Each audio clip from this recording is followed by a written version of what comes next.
Welcome back, everyone, for another video. I am the Maize Madman. Before we get started, make sure you smash that like and subscribe button. We're trying to grow the channel as much as possible.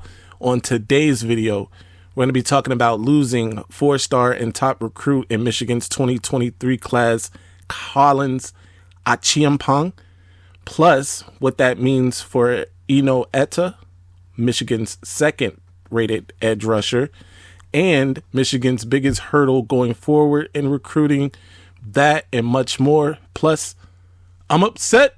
Decommitting from 12-0 Michigan to join 5-7 Miami is for the check.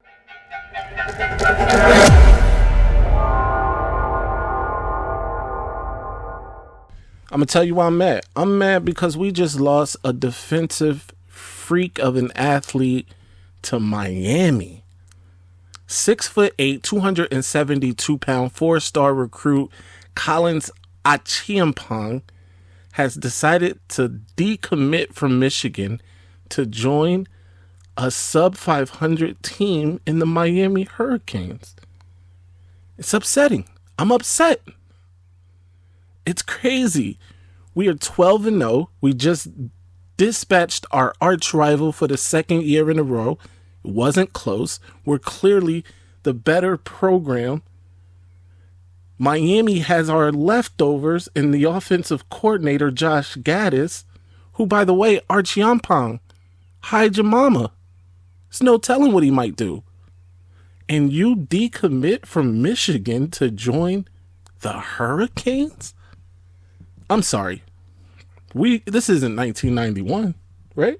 This isn't 1995 even. It's not 2001. This is disconcerting. Anyway, as I stated, four-star edge rusher, 6'8", 270-pound Collins Acheampong has decommitted from the University of Michigan and has committed to the University of Miami. This is Michigan's second high-profile decommitment of a four-star this recruiting class in the 2023 recruiting class. Obviously, I'm sorry, this is the third because a tight end also decommitted and committed to Penn State, but that was to be expected. However, Raylan Wilson, you might remember from earlier in the recruiting process, in fact, committed to Michigan last season, but he is a 2023 four-star linebacker commit, or recruit rather. He decommitted from Michigan earlier this season and committed to the University of Georgia, which I can understand. They are also 12-0. They are also the defending national champions. They also dispatched Michigan in the CFP last season. So I'm not too upset with that. And also, they are willing and able to play the NIL game, which Michigan is not fully on board for, and I understand it. That being said, I do believe Michigan is going to have to be a little more flexible to land these highly touted recruits. It's obvious that NIL is playing a part. I understand that Michigan's approach to this is a little different, and I can even appreciate Michigan's approach. I believe it is the right approach even.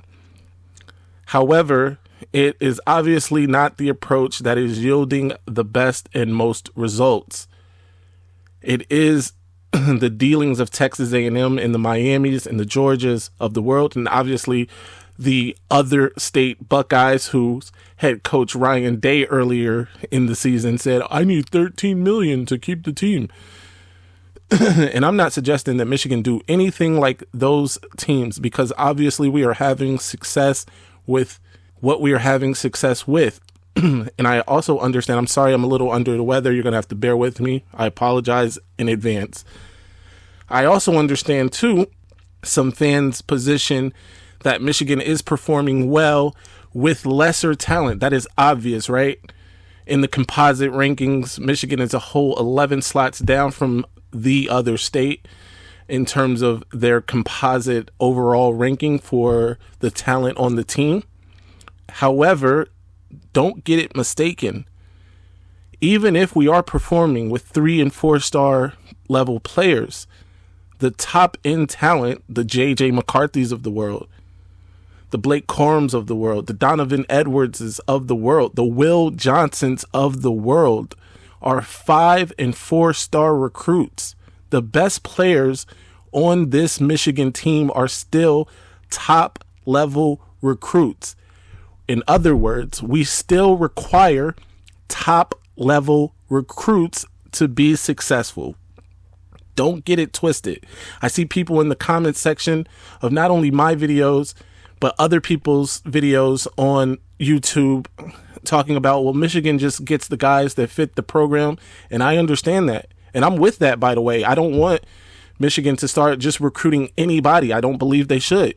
They should get the guys that fit the program. Obviously, though, Michigan and the coaching staff thought that people like Collins, people like Raylan, right, fit the program and had them committed at some point before losing them because of, and no, there's no way around it, NIL and what is being offered at other programs and institutions. Now, as I said, there is a very fine line between just outright paying for a guy's services, because then you're becoming what, the NFL light, right? And I'm not suggesting that Michigan do that, and I don't want Michigan to do that. I do want Michigan, however, to come up with a better NIL package, a more aggressive NIL package that states this is what you're able to make, this is what we value you at, this is what you can do here, right? And obviously Michigan is a worldwide brand. It's a huge brand in the sport of college football.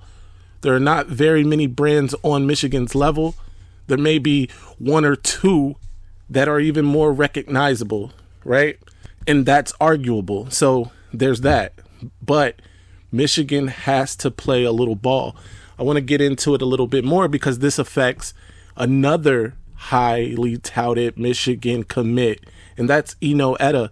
He and Acheampong were at one point considered a package deal, and Michigan got the package, by the way. We had the package of Acheampong and Etta, and now we've lost half of the package, and the threat is that Miami is pitching Etta on teaming up with Acheampong, but in Miami instead of Michigan.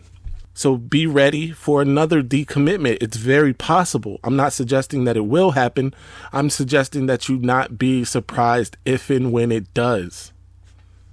And for the same reason, NIL. Now, by all accounts, it is understood that Collins Acheampong may in fact need the NIL money that Miami is able to offer him, right? And I don't want to diminish any kid out there who's taking NIL money. It's not their fault. I'm not suggesting that the kids are at fault because, again, they are kids.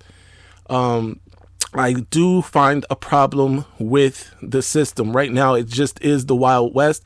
I think there needs to be some regulation, and I know some people hate the word regulation, Lord forbid, but regulation needs to be had in this situation, right? Or otherwise, it will continue to be the Wild West. We will see kids jumping in and out of the transfer portal. We will see more decommitments and recommitments and decommitments and flips to other schools than we've ever seen if this keeps going. And I am a huge fan of college football. I love college football for what it is, and that's the amateurism. And I understand that that is a blurred line at this point, but something needs to be done. Okay, obviously Michigan is in the conversation with a highly touted 5-star. One of them, by the way, we're in the conversation with other ones, but in the 2023 class, Nicholas Harbor seems to be the apple of Michigan's eye, and now it looks like we need Nicholas Harbor more than ever, as we have lost the top recruit and the top edge that we had committed. Something has to be done. Let me know in the comment section what you believe. Let me know what you think Michigan should do, if anything. I'm sure there are some people that think Michigan is just fine. And like I said, the results are the results, right? Jim Harbaugh has done an excellent job coaching. He's done an excellent job putting together the coaching staff that he has. However, at some point, talent is needed. And like I pointed out, even now with the success, with the perceived lack of talent, and I'm not saying that I'm not saying lack of talent as in Michigan has none. I'm talking about in comparison to their contemporaries, right? The Alabamas, the Georgias, the other states, the now Miamis, those USCs of the world, right? In comparison, the lack of talent for Michigan, the perceived lack of talent, is fool's gold because, as I've pointed out, at the very top of the team's talent pool, those are 5 and 4 star guys. Those are 4 and 5 star guys. J.J. McCarthy's a 5-star recruit. Donovan Edwards was a former 5-star recruit. Blake Corum is a 4-star guy, right? So let's not be confused. Will Johnson is a 5-star recruit. Keon Sabb, who isn't even on the field yet, 4-star. I mean, I can name these guys on and on and on, but these guys at the top of the talent pool are top and elite level recruits. All that to say, Michigan has to figure out this recruiting thing. They have to figure out the NIL thing, or it's going to be a long, long future. However, right now we're basking in glory, and I'm going to continue to bask in that glory. Make sure you smash that like and subscribe button, support the channel, leave your comments in the comment section. Let's talk about it. Till next time, I'm upset. Ladies and gentlemen, this might be our best season ever. My ratings, they're about to go through the roof. All right, now I'm gonna calm down. So I'm gonna calm down, son. I just don't get that all that Maize and that lock and all that. I just don't get it, son. For real. And how the